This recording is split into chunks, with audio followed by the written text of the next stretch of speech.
Bu Mega menyatakan tidak mungkin pasangan Prabowo Ganjar. Berarti Prabowo Ganjar ini akan saling berhadapan. Oke. Entah ada Anies di situ atau tidak. Bisa jadi ya 2 minggu ke depan ini kita akan menyaksikan sebuah pentas yang judulnya itu The Clash of the Titans. The Clash of the Titan. Siapa yang nyangka Kaisang tiba-tiba jadi ketua umum? Iya, iya. Nggak ada. Iya kan? Tapi kan Kaisang belum berpartai, Bang. Ya itu kan soal sederhana, kembalikan kartu kan gampang. Emang kalian ini formalistik. Apalagi nanti mana tahu kita bisa terjadi ini tiba-tiba tahu-tahu Gibran jadi wakil ketua umum DPP Gerindra pula lagi. Masa Ya kan? Ya bisa jadi.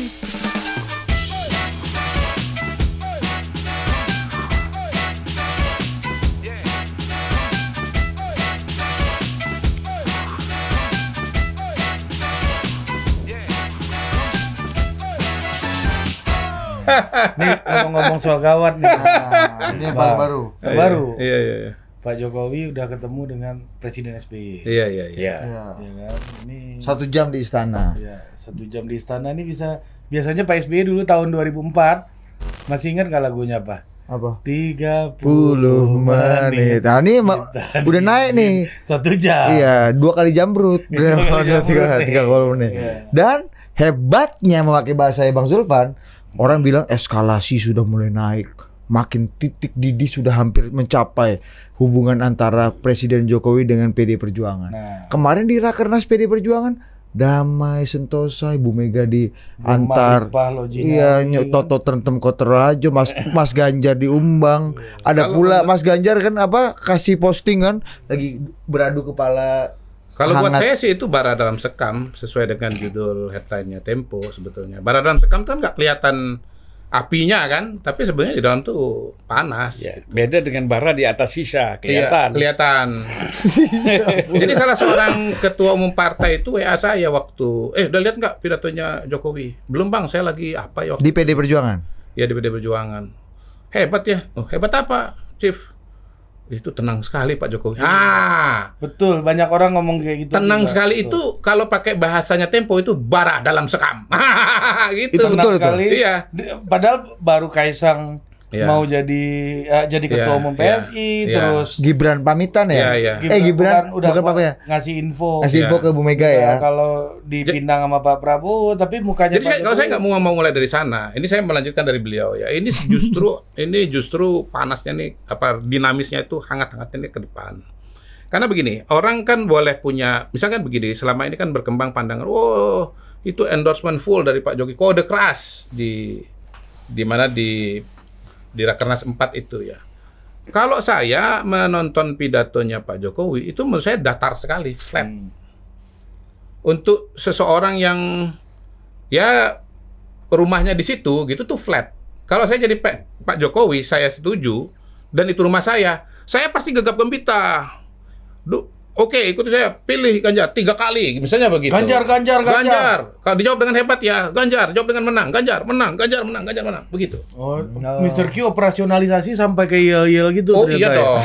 Saya dalam semua forum pasti begitu. Jadi saya bisa membayangkan harusnya saya seperti apa di situ. Iya, gitu. iya, Dan iya. itu nggak ada. Iya.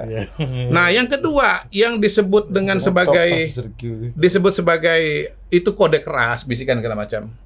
Ya saya kan di TV One dengan Opung Panda kan. Itu kan pidatonya habis dilantik langsung ya kan masuk kepada kedaulatan pangan. Ya saya bilang saya menyayangkan Pak Jokowi pidatonya nggak lengkap.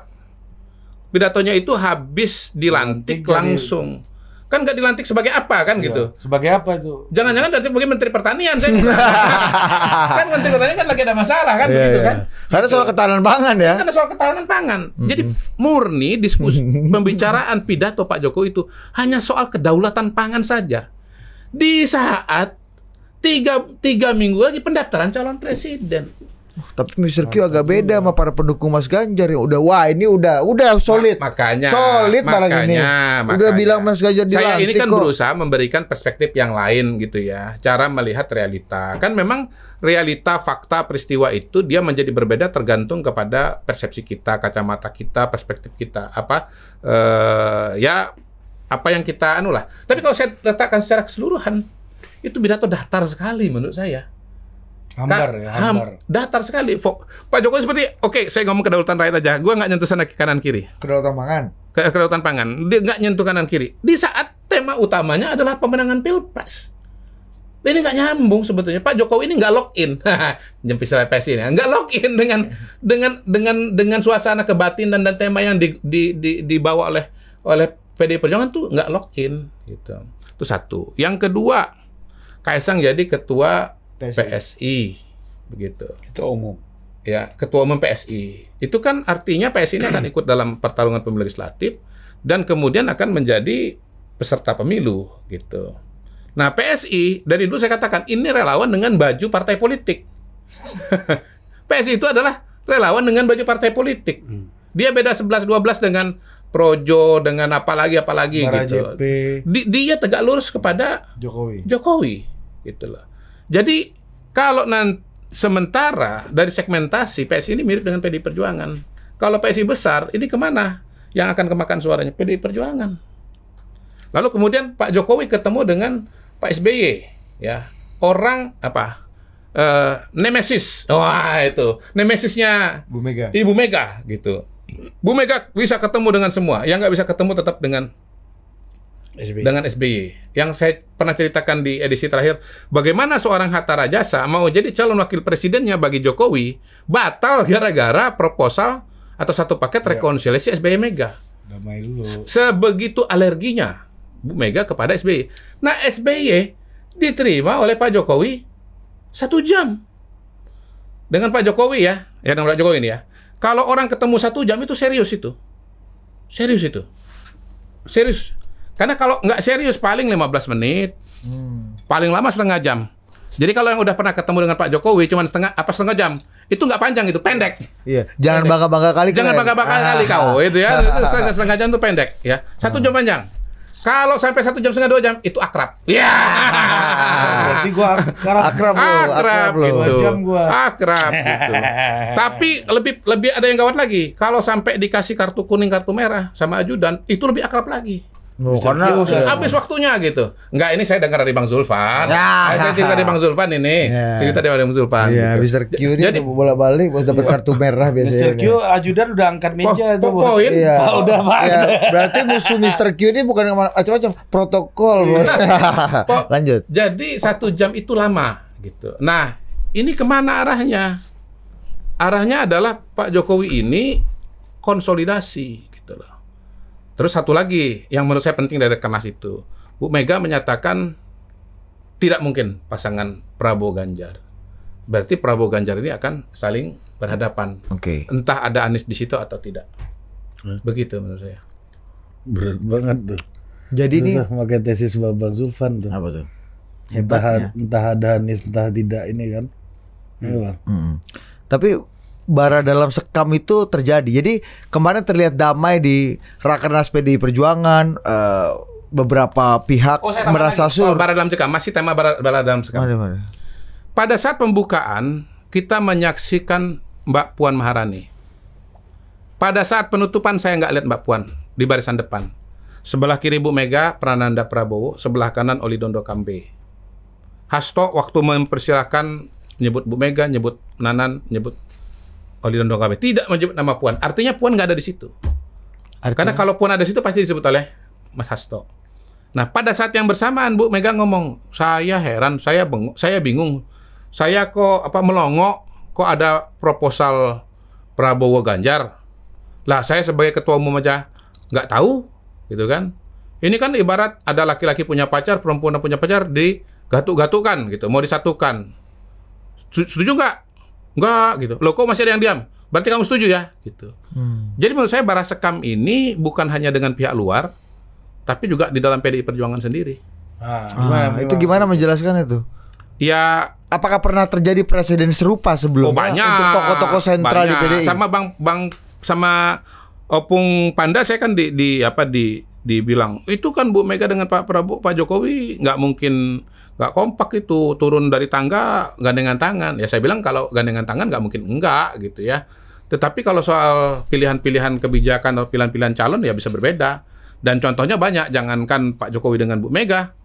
Ya Bu Mega dengan Pak Taufik saja bisa berbeda. Saya pernah ceritakan di sini kalau nggak salah ya, bagaimana misalnya calon gubernur DKI, Bu Mega, Jokowi, Pak Taufik Kemas tetap maunya Fauzi Bowo begitu. Kemudian pilihan calon presiden 2009, Pak Taufik maunya join force bergabung dengan Pak SBY, ya kan, lihat hasil surveinya begitu tinggi, menang gitu. Tapi Bu Mega kan maunya tetap maju begitu. Jadi sebetulnya perbedaan-perbedaan pandangan itu bisa terjadi gitu loh. Nah, ini kalau perbedaan pendapat ini bisa terjadi, bisa jadi ya 2 minggu ke depan ini kita akan menyaksikan sebuah pentas yang judulnya itu The Clash of the Titans. The Clash of the Titan. 2 minggu ini. Ya, 2 minggu 3 minggu ke depan. 3 minggu ke depan. Sampai tanggal 19 Oktober. Berarti Mr. Q juga dalam bahasa yang lain mengatakan bahwa di internal PDI sendiri, ya pertarungan itu belum selesai dong. Kalau menurut saya kan ada dinamika, dan ini betul, ini kan bukan rahasia lagi atau ini rahasia umum. Bagaimana hubungan Mbak Puan dengan Ganjar Pranowo kan tidak bagus gitu loh. Terutama setelah ada 2 konteks. Pertama setelah Ganjar terpilih sebagai gubernur 2013. Di mana ketua tim pemenangannya adalah Mbak Puan, tapi kemudian hubungannya menjadi tidak bagus. Yang ditandai tahun 2018 itu mesin politiknya PDI Perjuangan dalam tanda kutip, setahu saya nih ya, konon kabarnya gitu ya, meminjam istilah Pak SBY, konon kabarnya, kalau salah mohon dimaafkan gitu, nggak begitu berjalan dalam pemenangan pilkada. Dan bagaimana dalam menuju 2024 ini ada 2 calon presiden, ya, ada Mbak Puan, ada Mas Ganjar begitu. Dan ya akhirnya yang diputuskan adalah oleh Bu Mega adalah Mas Ganjar. Ya walaupun Mbak Puan secara de facto de jure adalah ketua tim pemenangan, kan tidak berarti bahwa sepemikiran kan begitu. Gitu. Jadi menurut saya sih ya dinamikanya ini ada di dalam dan ada juga di luar begitu. Ini dampaknya buat PDI Perjuangan dan Mas Ganjar sendiri gimana, Mr. Q? Ya bisa mengganggu proses atau ikhtiar pemenangannya. Kalau misalnya lawan politik di luar makin besar, tentu perjuangan lebih berat. Obatnya apa ini, Mr. Q? Obatnya? Aduh, nggak tahu, saya harus tanya dengan senior kalau urusan begini. Tanya Habib. Silakan Bang. Obat Bang. Obat Bang. Air putih, baca Bismillah, ditiup. Puyur. Kita kan tidak bisa melihat politik itu secara simpel. Misalnya tadi, nggak ada tidak ada masalah Pak Jokowi dengan Mbak Mega turun tangga pegangan tangan. Jangan sesimpel itu dong melihat orang. Opung. Iya makanya. Kawan abang. Kan tadi diangkat lagi. Abang biasa kompak mau Opung di sini lawan kami. Kita ini rasional aja. Makanya line up Opung kita taruh bench dulu masuk. Mr. Q. Kalau nggak kompak berdua kawan nih Bang. Kalau ibarat ini tuh Dinozov pakai Catenaccio. Ya, nah itu jadi tidak bisa kita menilai dari sudut yang terlalu simpel. Nah, memang betul bahwa seorang Pak Jokowi di dalam suatu acara partai yang begitu besar ya, Rakernas, kemudian pidatonya biasa-biasa saja, itu muncul pertanyaan macam-macam memang. Abang menganggap itu biasa-biasa saja pidato? Sepakat? Iya, artinya kan tidak ada upaya untuk memotivasi kan. Forum itu kan. Dalam forum. Tidak ada gemuruh, apalagi api kobaran begitu, nggak ada ya. Apakah itu memang kita sebut sebagai tipu daya Pak Jokowi, atau memang ada sesuatu yang lebih substantif kan gitu? Nah, tadi kan sudah dijelaskan secara substantif ada persoalan-persoalan mendasar. Yang kedua misalnya, memang agak aneh juga ya, masa dalam situasi seperti ini bicara pangan. Nah, bisa juga untuk penegasan kembali kepada para kader PDIP ketika waktu itu ada kritik tajam dari saya nggak tahu sekjen PDIP barangkali menyangkut food estate. Kemudian Pak Jokowi yang langsung menjawabnya. Kemudian menegaskan lagi tuh.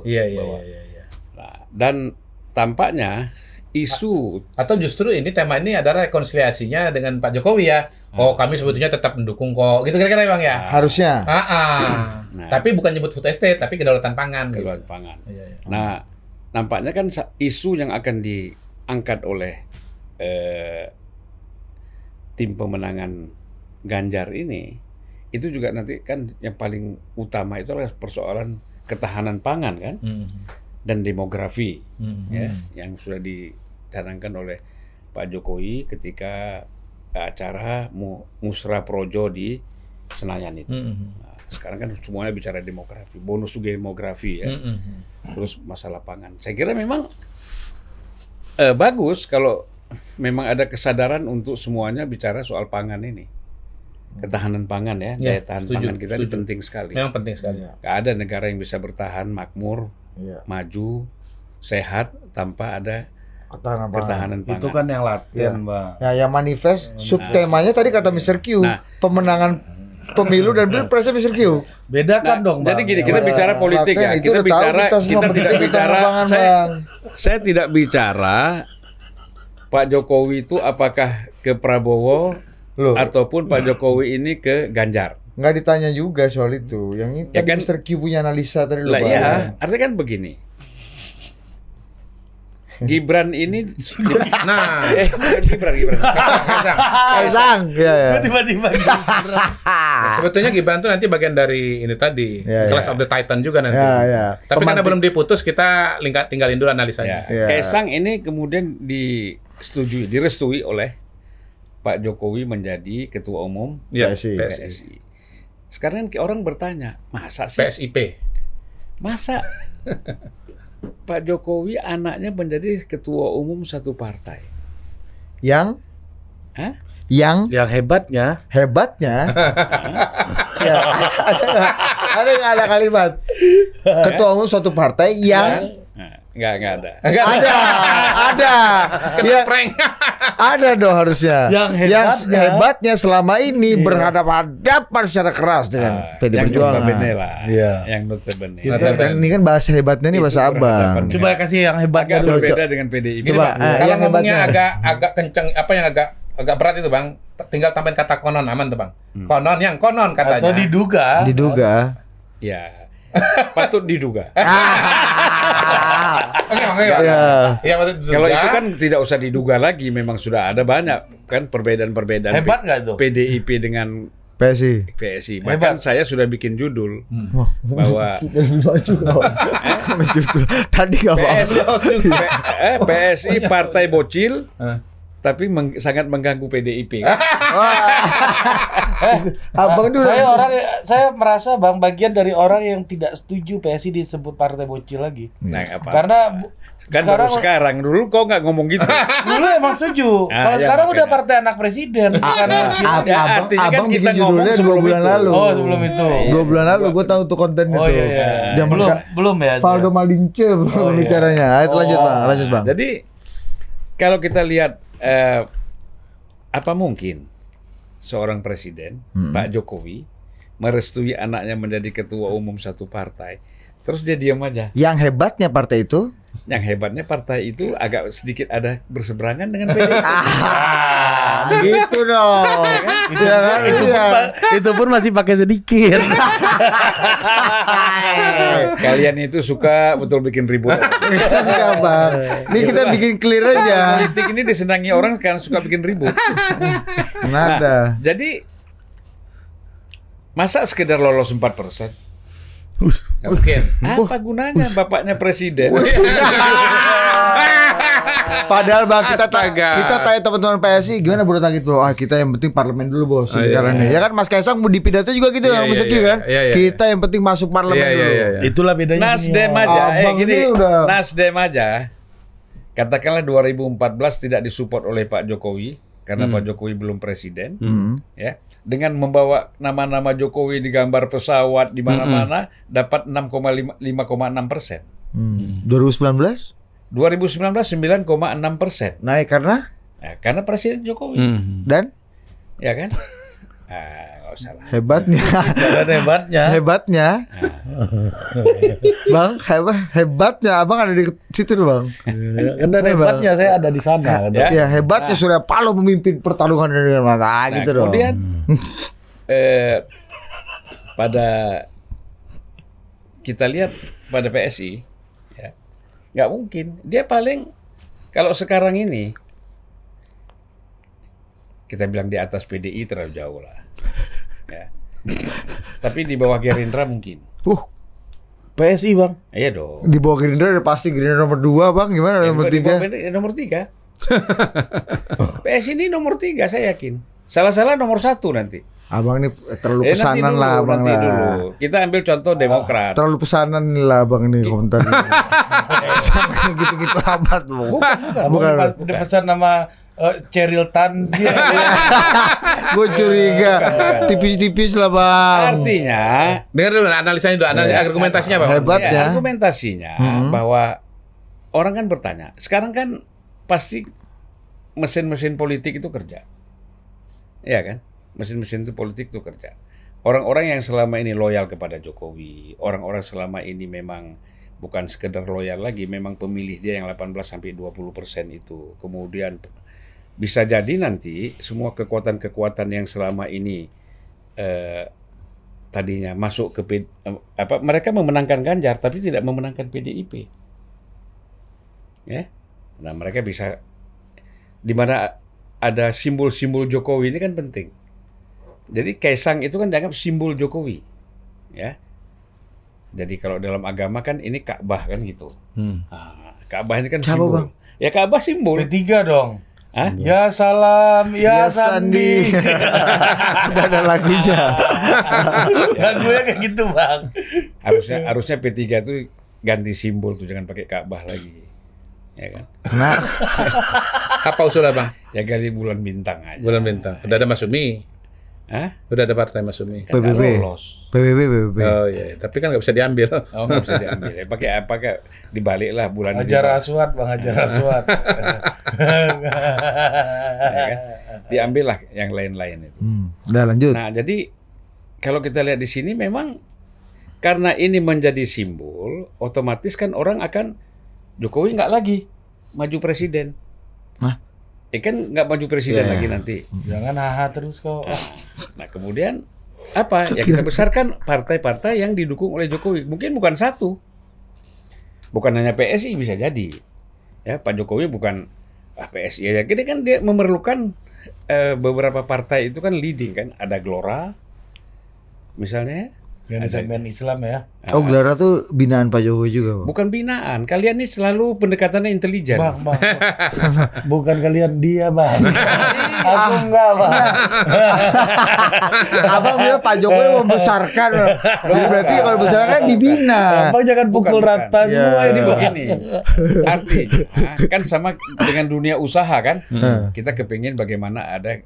Jangan itu aja dong. Ya caranya? Nah, bagaimana kita membangkitkan? Caranya? Ya caranya memberi dukungan, memberi kemudahan, kreditnya segala ya. macam gitu. Nah, sekarang kan ini juga gitu kan?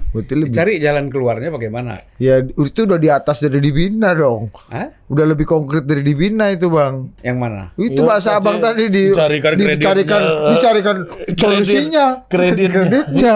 Itu kan kalau dibina kan kasih moral-moral aja. Dalam dunia usaha seperti itu. Dalam dunia partai? Ya, dalam dunia partai itu kan pasti dia memberikan saran-saran, bikin kaderisasi, melahirkan kepemimpinan, program ya kan? Saran ya Bang. Saran. Moral-moral gitu. Tapi Bang, sarannya presiden bukan kita. Kalau kita sampai mau dengar saran kita. Ini kan sarannya presiden, ya pasti lebih banyak yang mendengar. Nah, kita lihat proses gitu dulu di samping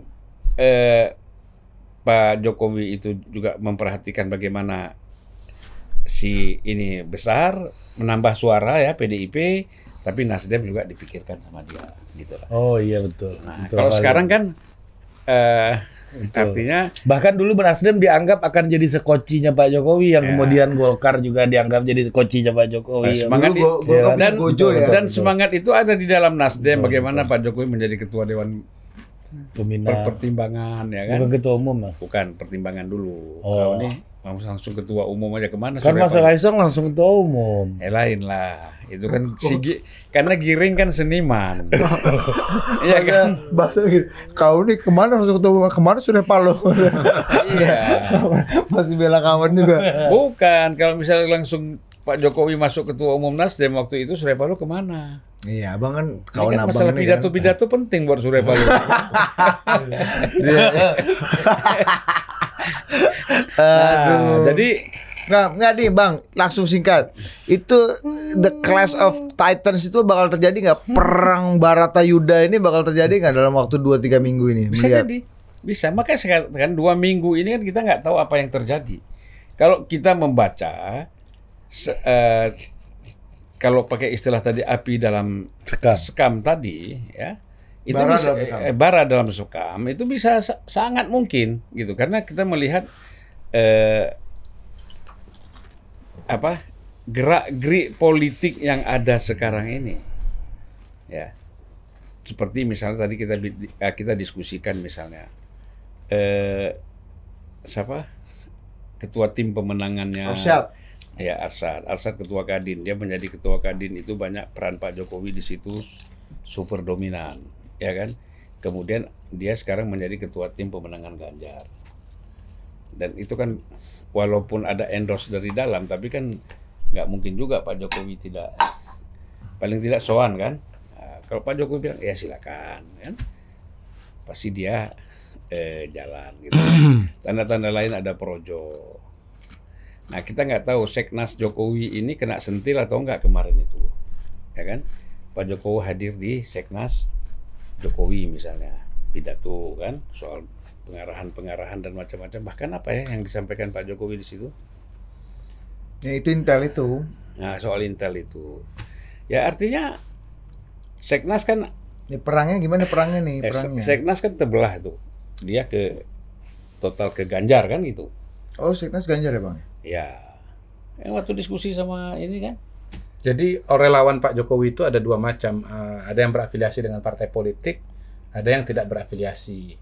Kalau Seknas memang banyak teman-teman PDI Perjuangan, bahkan pendirinya ya tadi anggota Kilang 1, Kilang 2, yaitu almarhum Yamin itu. Oh gitu. iya. Nah itu kan bekas anggota DPR RI, PDIP. Budi Ari juga PDIP dulu. Ya. Dulu, tetapi bukan Lagi. bukan struktural banget gitu. Ini Balitbang dia. Iya, di Bank DKI. Nah jadi kemungkinan itu bisa, ini bisa tajam, makanya kita lihat siapa yang kembali kan persoalan kan yang ribut ini kan nanti King Q aja kan. Iya. Bang, PSI ini nanti kemana nih bang? PSI ini kan udah Mas Kaisang di situ, artinya Mas Kaisang dianggap tadi simbol apa Ka'bah ya tadi bang ya? Iya. Ya kan simbolnya ini kan Pak Jokowi kemana? Melihat tondo-tondo terkini, lebih mungkin mana PSI bergabung ke PD Perjuangan, ya kembali dengan rembuk rakyat pertama bahwa Mas Ganjar calon presidennya, atau melihat circumstances yang baru, pergi ke Hambalang kemarin, didatangi Pak Prabowo, kemarin ikut acara Partai Demokrat di JCC. Kalau kita bicara sampai saat ini mereka ke Prabowo. Kita bicara saat ini. Iya, kan? iya, iya. Nah, tapi kita kan Tondo-tondo yang ada hari ini. tondo-tondo yang ada sekarang jelas PSI itu ke Prabowo. Ya. Oleh karena itulah menjadi persoalan Ya, ketika makanya itu bagian- Kaisang menjadi ketua umum. Kalau dia mendukung Ganjar, Kaisang menjadi ketua umum itu kan riak-riaknya kecil aja. Ini kan sekarang agak besar ini kan karena Tondo-tondonya Prabowo. tondo-tondonya mereka ke Prabowo kan gitu. Kemudian ketua umumnya Kaisang. Nah, ini kan udah jelas ini kan kembali lagi simbol tadi kan kemana arahnya. Nah apalagi nanti mana tahu kita bisa terjadi ini tiba-tiba tahu-tahu Gibran jadi wakil ketua umum DPP Gerindra pula lagi. Masa Ya kan? Ya bisa jadi. Kalau menurut saya sih enggak. Tondo-tondo udah ada belum tuh? Ya mungkin enggak. Kan kita bicara tondo-tondo nih. Iya, iya, mungkin iya. enggak. Gitu kan. Bisa jadi iya. Bisa jadi tidak. Kita enggak tahu. Iya, iya, iya. Siapa yang nyangka Kaisang tiba-tiba jadi ketua umum? Iya, iya. Nggak ada. Iya kan? Tapi kan Kaisang belum berpartai bang. Ya itu kan soal sederhana, kembalikan kartu kan gampang. Emang kalian ini formalistik. Dia bang, bukan saya ikut bang. Budi ini bang. Soal administrasi itu tidak bisa menghambat selera politik orang, ya kan? Semangat politik orang, pilihan politik. Abang dua surat pemberhentian abang kan? Enggak, kan PDIP nggak pernah diberhentikan. Enggak, Nasdem kemarin. Udah mundur dapat diberhentikan ulang. Sudah dapat surat pengunduran diri diberhentikan pula. Padahal udah mundur. Ya. Itu sebenarnya bukan persoalan royal atau tidak, nggak paham administrasi. Sekjennya siapa? Sekjennya waktu itu bang? Jenny Plate. Oh. Udah mundur dapat surat pemberhentian. Padahal udah mundur. Nah, jadi kalau saya melihat itu, jadi ini nanti makanya pada akhirnya saya juga bisa ragu juga kita ini. Apa jadi nggak pemilu nih? Aduh, jangan dong, udah bang. Susah kita semua. Nanti dulu, kalian kan nggak tahu kan? Sekarang ada judicial review dari Profesor Yusril Iza Mahendra. Udah baca? Belum lah. Ke MK. Enggak banyak. Untuk mengantisipasi apabila MA apa MK? MK pemilu gagal, maka MPR bisa membuat TAP. Ya kan enggak. Udah dengar kan? Gitu loh. Nah ini apa artinya? Ya kan, untuk mengantisipasi apabila terjadi sesuatu terhadap pemilu tidak jadi, maka kan MK kan tidak bisa buat apa-apa. Yang bisa itu kan, kalau undang-undang dirubah diberi wewenang kepada MPR untuk membuat. Sekarang ini nggak ada pasal yang mengatur itu bang, tepatnya bang. Iya, makanya ada pasal itu nanti kan bisa diatur. Kan bisa MPR bisa berperan di sini sesuai dengan pidatonya Bambang Susatyo. Itu kan ketua MPR udah pidato begitu, tapi ketua MPR pun menyarankan bahwa pembahasan ini setelah pemilu biar lebih paten. Nah, jadi langkah-langkah yang ada ini mencurigakan bahwa pemilu ini bisa jadi nanti tertunda. Tondo-tondo udah kayak nggak ada tondo-tondo situ ya. Kalian Mr. ini Q. Tondo-tondo nanti tiba-tiba Anies sendiri yang mendaftar ke KPU, Prabowo sama Ganjar nggak bisa. Karena nggak punya wakil presiden. Jadi Anies calon tunggal. Ya, calon tunggal nggak bisa maju. Udah bener sudah malu. Menang di tangan itu kan. Ya nggak bisa dong, nggak bisa maju. Jadi dia masa nggak? Logikanya di mana? Pak Ganjar nggak ada wapres, Pak Prabowo kan lu nggak masuk. Kalian ini kadang-kadang nggak tahu ini kan. Kadang-kadang kalian ini nggak tahu capres. Abang nggak tahu kami bang. Begitu rumitnya ini, ya begitu rumitnya. Pada akhirnya nanti siapa? Misalnya Ganjar bukan Sandiaga Uno, Khofifah nggak bisa, ini nggak bisa. Terus apa? Kalau maju-maju pasti kalah, ngapain? Nih bagus kita tunda. Maju tapi kalah. Ini antara analisa sama aspirasi beda Ya dikit kan? nih bang. Nah, ya aspirasi kan bagian dari pengamatan. Berarti abang masih punya harapan dong? Ya, abang kan ketua relawan Megawati 24 ini masih ada harapan juga dong? Ya, itu harapannya kalau Mega presiden kan. Iya. Megawati. Nah jadi kita lihat lagi Prabowo juga, masa Ganjar ketemu Khofifah, Prabowo ketemu Khofifah, kan gitu. Nah, sementara problem Khofifah juga di internal sana ada kan? Kalau saya sih masih pemilunya berjalan gitu ya. Yang menarik adalah bahwa setuju bahwa saya. Kalau perlu 2 putaran lah. Ya, bahwa Prabowo akan lawan Ganjar, lalu kemudian terjadi Clash of the Titans begitu. Akan terjadi pertandingan ala Mahathir Muhammad dengan Anwar Ibrahim lah, kira-kira begitu. Gitu, antara Old Devo dengan Ganevo ya. Old Forces dengan New Emerging Forces. Kira-kira begitu. Kayak apa bayangannya tuh? Perang. Memang ada beda pandangan spiritual dengan pandangan pragmatis. Ya, antara sufi dengan peneliti. Kayak apa tuh Mr. Q? Ya, saya perang kayak apa gitu misalnya. Saya kan begini ya, saya balik lagi, saya pernah ngomong di mana tuh, bahwa kita kalau mau melihat Pak Jokowi itu, melihat peta politik, lihatlah Pak Jokowi.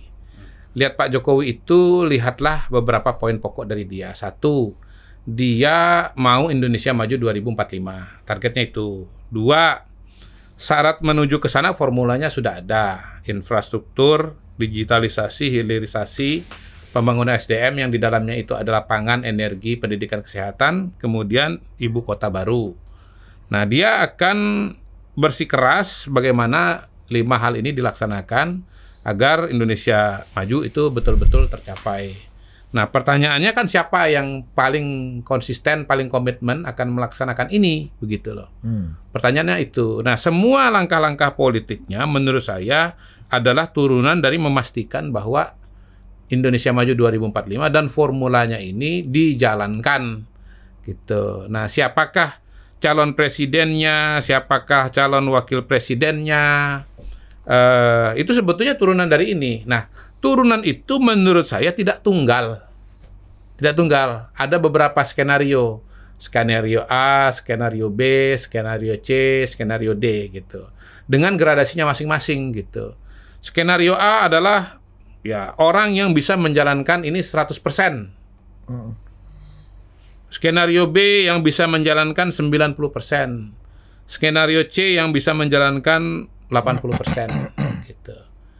Nah, kalau saya yang ditanya 100%, 90%, 80% siapa? Ya, kalau menurut saya ya yang bisa 100% ya Pak Jokowi sendiri. Yang kedua, di bawah itu yang ada elemen Pak Jokowinya. Yang ada elemen Pak Jokowinya gitu. Apa tuh? Gimana? Ada elemen Pak Jokowinya. Udah itu aja dulu sementara, nanti episode berikutnya. Dan seterusnya gitu loh. Jadi kalau menurut saya sih ya sebenarnya begini, orang tuh ngelihat Pak Jokowi itu nggak ada yang bisa ngelihat dia tuh 100%, nggak ada.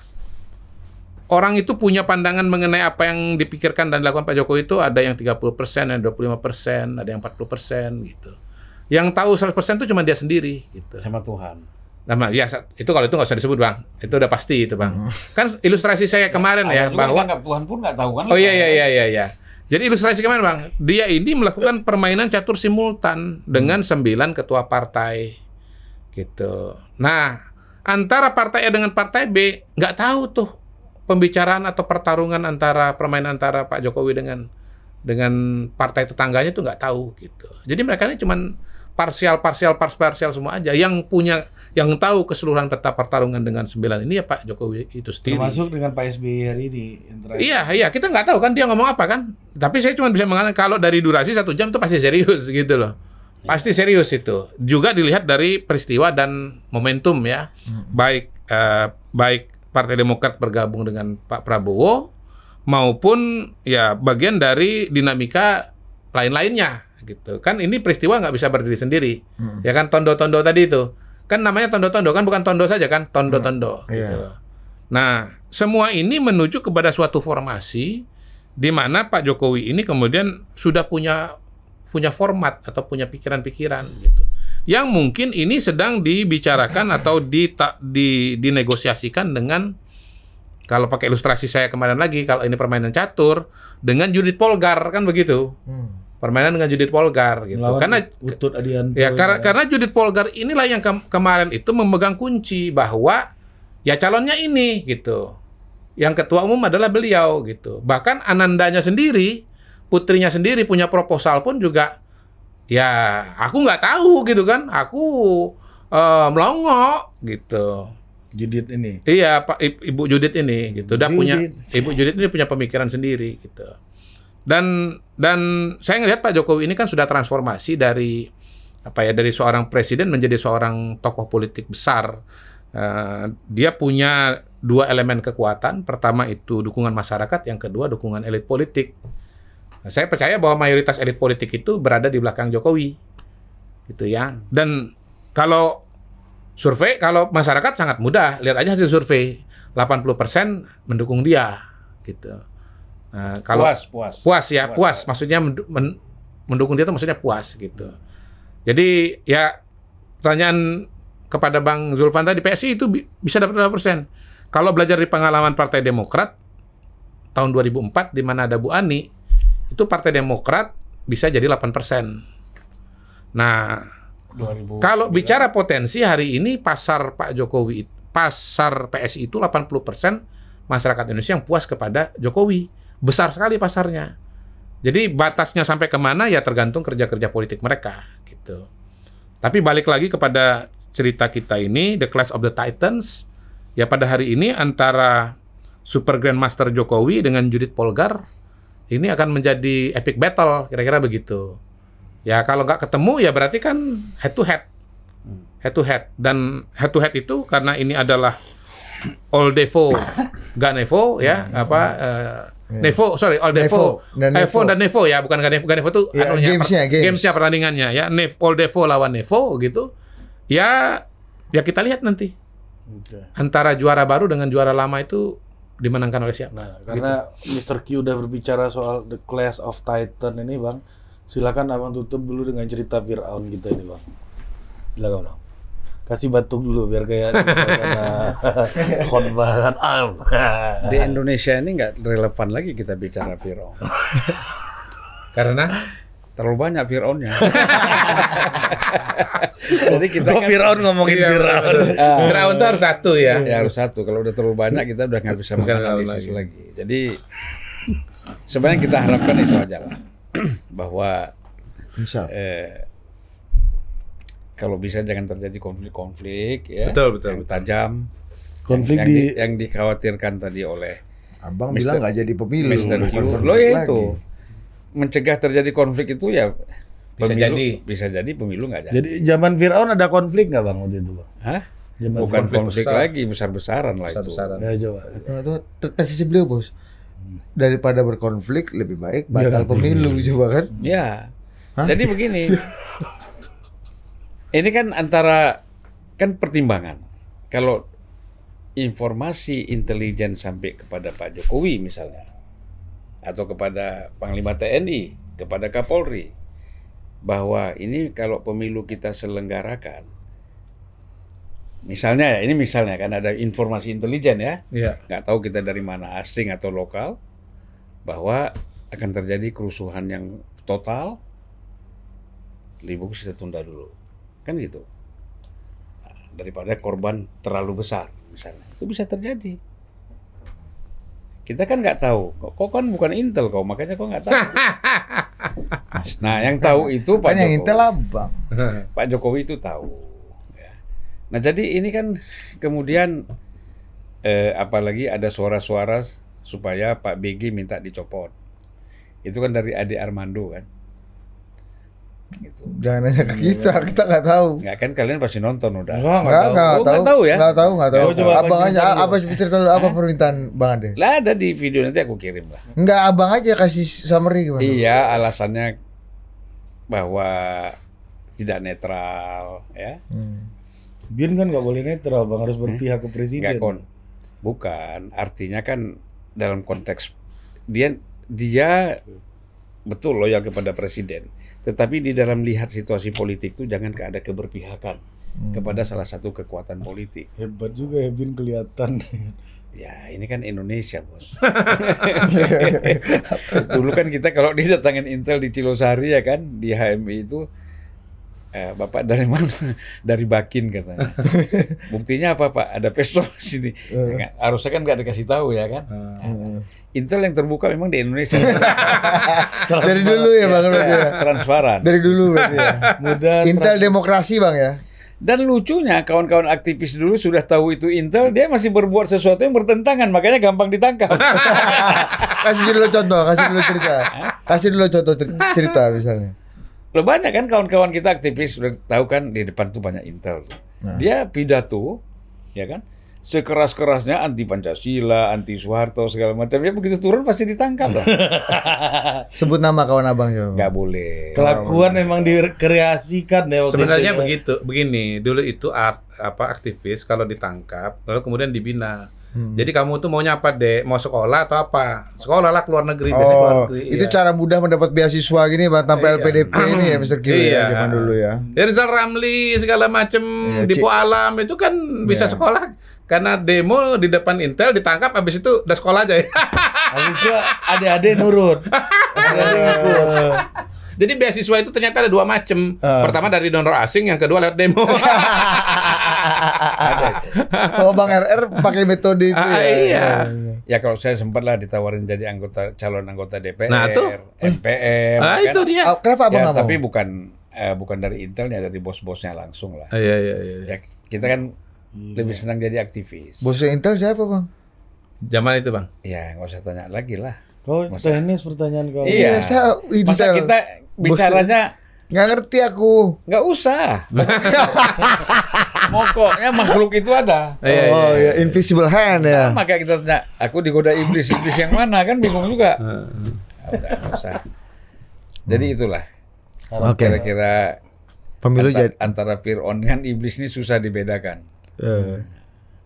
Jadi kita yang harus berhati-hati. Kalau Lucifer beda lagi. Iblis lebih senang ada pemilu apa enggak, Bang, kira-kira, Bang? Hah? Iblis lebih senang ada pemilu Iblis apa senang enggak? ada pemilu tapi rusuh. Artinya untuk menentang iblis kita caranya Ya cegah pemilunya juga. sampai jumpa.